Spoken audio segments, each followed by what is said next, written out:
ప్రతి వినాయక చవితికి ప్రతి ఇంట్లోనూ విఘ్నాలు తొలగాలని గణనాథుడిని పూజించడం, వారి శక్తి మేరకు కూడా కుడుములు, ఉండ్రాళ్ళు, ఇతర పండ్లు, పలహారాలు అన్నీ పెట్టి ఆయన్ను సంతృప్తిపరిచే విధంగా కూడా ఎవరి శక్తి మేరకు వాళ్ళు పూజిస్తూ ఉంటారు. అయితే మనం పెట్టేటటువంటి విగ్రహం పర్యావరణానికి హితంగా ఉందా, పర్యావరణానికి హాని చేస్తుందా, దానివలన సమాజానికి మేలు జరుగుతుందా, దేవుడు సంతృప్తి చెందుతాడా, భక్తులుగా మనం ఏ విధంగా వ్యవహరిస్తున్నాం అనేది ఇటీవల కాలంలో పెద్ద ఎత్తున చర్చగా మారినటువంటి పరిస్థితి కనిపిస్తుంది.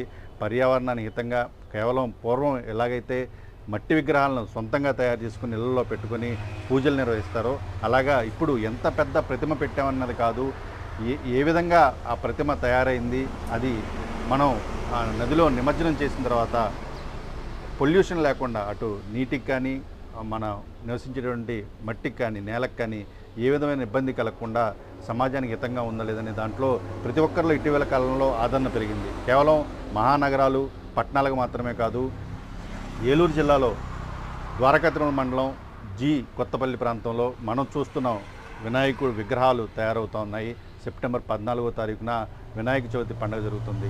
ఇలాంటి ఒక గ్రామంలో పెద్ద ఎత్తున అంటే ప్రతి ఏటా కూడా వీళ్ళు ఇక్కడ నాగేశ్వరరావు గారి విగ్రహాలు తయారు చేస్తుంటారు. ఈ విగ్రహాలను జిల్లాలో చాలా ప్రాంతాల నుంచి కూడా వచ్చి కొనుగోలు చేసి ఇక్కడ తీసుకెళ్ళి వాళ్ళ మండపాల్లో పెట్టుకొని పూజలు చేసి తర్వాత నిమజ్జనం చేస్తుంటారు. అయితే ఈ విగ్రహాలకు సంబంధించి దాదాపుగా అడుగు నుంచి లేదా అరడుగు నుంచి కూడా విగ్రహాల తయారీ అయితే కొనసాగుతున్నటువంటి పరిస్థితి కనిపిస్తోంది.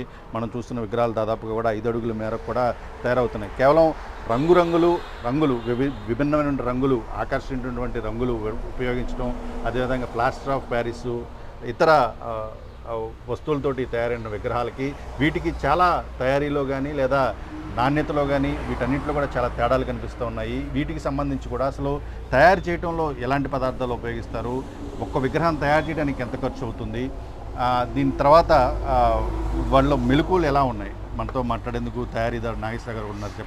సార్ చెప్పండి, ఎలా ఉంది ఈసారి వినాయక చవితి సందడి ఎలా ఉంది?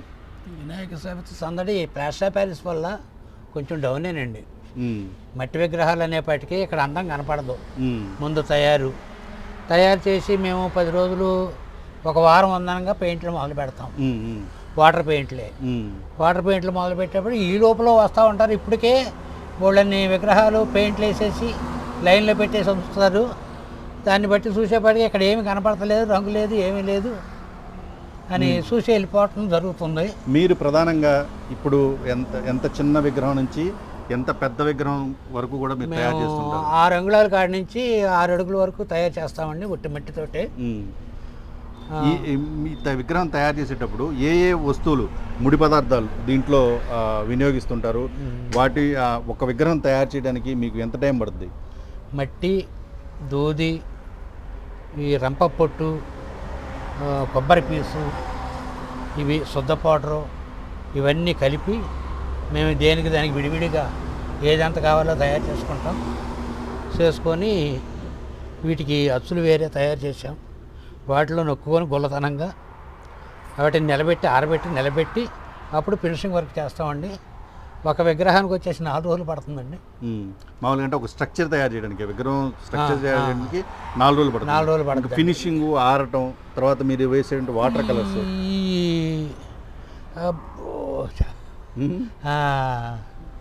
ఫినిషింగ్ అనేది అది 2 రోజుల్లో పిల్లలు వస్తారు. ఈ పెయింట్లు అయ్యి ఒక వారం పట్టేద్దండి మొత్తం అన్నిటి మీద.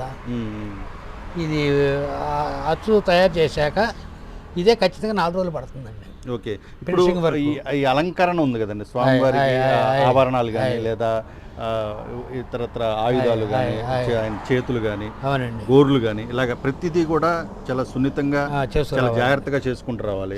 వీటి విషయంలో ఎలాంటి జాగ్రత్తలు తీసుకుంటారు? ఇప్పుడు ఆ ఆభరణాలకు సంబంధించిన కొన్ని కోణాలు కానీ, నొక్కులు కానీ అంతా చేతి వర్కేనండి, మొత్తం చేతి వర్కేనండి. ఏవో మా దగ్గర చిన్న పొల ముక్కలు ఆ వస్తువులు ఉంటాయి, వాటిని పెట్టి డిజైన్ తీసుకొస్తూ ఉంటాం. ఓకే, దీనికి అంటే మీరు కష్టపడ్డ దానికి దాదాపుగా కూడా ఒక విగ్రహం తయారవ్వాలంటే దాదాపు మీరు అన్నట్టు 4 రోజుల నుంచి 10 రోజుల వరకు కూడా పడుతుంది. ముడి వస్తువులు దొరుకుతూ ఉన్నాయా మీకు? మామూలు జనరల్గా ఇంకా ఎదుర్కొన్నటువంటి సమస్యలు ఏమైనా ఉన్నాయా? ముడి వస్తువులు అంటే ఇక్కడ వచ్చేసి ఈ కాటన్ దూది తణుకు నుంచి తీసుకొచ్చామండి. ఉమ్. అది వచ్చేసి 10,000 అయింది. ఉమ్. ఓ బేలు వచ్చేసి ఉమ్. ఓ సంవత్సరం వచ్చిందండి ఉమ్. ఆ బేలు వచ్చి. ఇక పీసు అన్ని రేట్లు బాగానే ఉన్నాయండి. ఉమ్. ఈ తీరా చూసుకునేప్పటికీ మాకు అందరికీ కూలి పనులు పడతాయండి. ఉమ్. ఇక బయటికి వెళ్ళే పని ఇప్పుడు లేకుండా ఎక్కువ మంది కూడా ప్లాస్టర్ ఆఫ్ ప్యారిస్ విగ్రహాలతో తయారైనవి అయితే ఆకర్షణగా ఉంటాయి. ఏ మోడల్ కావాలంటే ఆ మోడల్ వస్తుంది. వస్తున్నాయండి. విభిన్న రకాలుగా కూడా ఆకర్షణీయంగా ఉంటున్నాయి. అవునండి. మట్టి విగ్రహాలకు సంబంధించి కూడా మీరు అంటే అంటే అనుకోవడానికి మీరు విగ్రహాలు తక్కువ స్థాయిలో చేయగలుగుతున్నామో లేదా అమ్మకాలు తక్కువ జరుగుతున్నాయి అనుకున్నప్పటికి కూడా 800 విగ్రహాల వరకు కూడా మీరు చేయగలుగుతున్నారా? ఎన్ని విగ్రహాలు చేయగలుగుతారు ఒక సంవత్సరం? 50 చేస్తామండి. ఒక 50 విగ్రహాలు చేస్తారు. జూన్ నెలలో మొదలు పెడతామండి. జూన్, జూలై, ఆగస్టు, సెప్టెంబర్ ఈ 3 నెలల మీద ఒక 50 విగ్రహాలు. ఒక 50 విగ్రహాలు తయారు చేస్తారు. ఒక్కొక్క విగ్రహం మీరు గరిష్టంగా ఎంతకు అమ్ముతారు? ఎక్కువగా అమ్మితే ఇప్పుడు 6 అడుగుల విగ్రహం అమ్మారు అనుకోండి సార్, 6 అడుగులు వచ్చేసి 12,000 రూపాయలు. అదే ప్లాస్టర్ ఆఫ్ ప్యారిస్ విగ్రహం అదే 6 అడుగులకి వస్తుందా? 6 అడుగులకి ఇది రేట్ ఎక్కువ ఉంటుంది, అది రేట్ ఎక్కువ ఉంటుంది. ఇసురుతాడని లాక్కుంటారు, లాస్ట్కి వచ్చేప్పటికి వదిలేస్తారు. అలా మోజు ఇంట్రెస్ట్ని బట్టి రేటు పెడతారు. ఇప్పుడు పబ్లిక్ ఎవరన్నా మీ దగ్గరకు వచ్చి ఈ విగ్రహం తయారు చేయండి, మాకు ఈ మోడల్ కావాలి.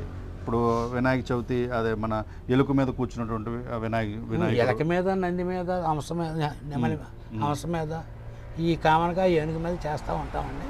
ఇక పైకి కాళ్ళు లేపి చేతులు లేపి నాట్య వినాయకుడు లాగా చేయటానికి కుదరదండి. అవును.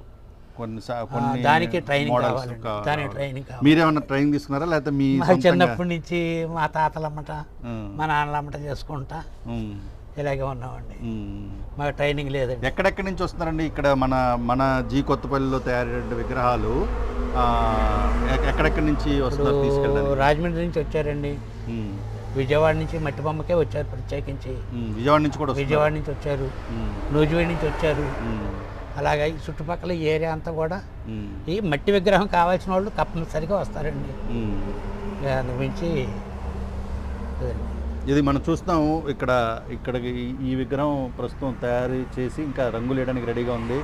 ఈ విగ్రహానికి సంబంధించి ఇక్కడ గోపాలపురం సంబంధించినటువంటి గ్రామానికి సంబంధించినటువంటి వాళ్ళు, ఆ ప్రాంతానికి సంబంధించిన గ్రామస్తులు ఈ విగ్రహాన్ని తీసుకున్నారు. ఇక్కడ మనం చూస్తే కనుక భీమడోలుకు సంబంధించి అక్కడ ప్రతిష్ఠించేటువంటి ఆ విగ్రహం ఇది పూర్తిగా తయారైంది. ఇక్కడ ఈ విగ్రహానికి కూడా ఇంకా రంగులు వేయాలి.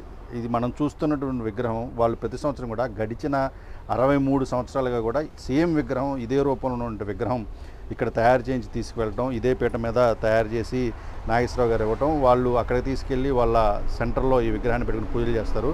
మనం చూస్తున్నటువంటి విధంగా కూడా ఈ విగ్రహానికి కిరీటం కావచ్చు, స్వామివారికి సంబంధించిన ఆభరణాలు కావచ్చు, మన తొండం ఉందో ఆ తొండానికి సంబంధించి, హస్తానికి సంబంధించి, కాళ్ళకి సంబంధించి ఇవన్నీ కూడా వెండితోటి మళ్ళీ సేమ్ ఇవే కొలతలతో అక్కడ ఆల్రెడీ గుళ్ళో ఉన్నటువంటి వెండితో తయారు చేసినటువంటి ఆభరణాలన్నీ కూడా ఈ విగ్రహానికి అమర్చి ఏదైతే వినాయక చవితి రోజున ప్రతిష్ఠించి అక్కడి నుంచి కూడా 9 రోజుల పాటు అలాగా వాళ్ళు అనుకున్నటువంటి రోజులు అక్కడ కూడా మండపాల్లో ఉంచి పూజా కార్యక్రమాలు చేసుకుంటారు. అయితే ఇంకా కూడా ఇలాంటి స్పృహ పెరగాల్సినటువంటి అవసరం అయితే కనిపిస్తుంది.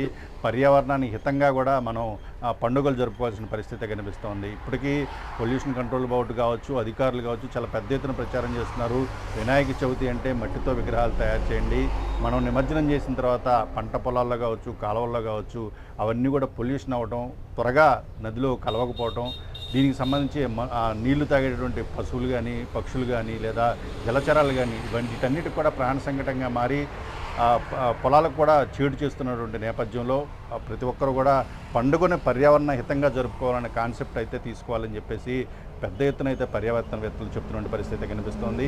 ఇలా కనుక ప్రతి ఒక్కరు కూడా మట్టితో తయారు చేసినటువంటి వినాయక విగ్రహాలను కనుక పూజిస్తే ఇలాంటి కళాకారులు సాంప్రదాయంగా ఇదే పనిని నమ్ముకొని, ఇదే వృత్తిని నమ్ముకొని జీవిస్తున్న కళాకారులకు కూడా ఇంకా పెద్ద ఎత్తున విగ్రహాలు తయారు చేసే అవకాశం వస్తుంది. వాటి ద్వారా కూడా చాలామంది జీవనోపాధి కూడా కలిగే అవకాశం అయితే ఉంది.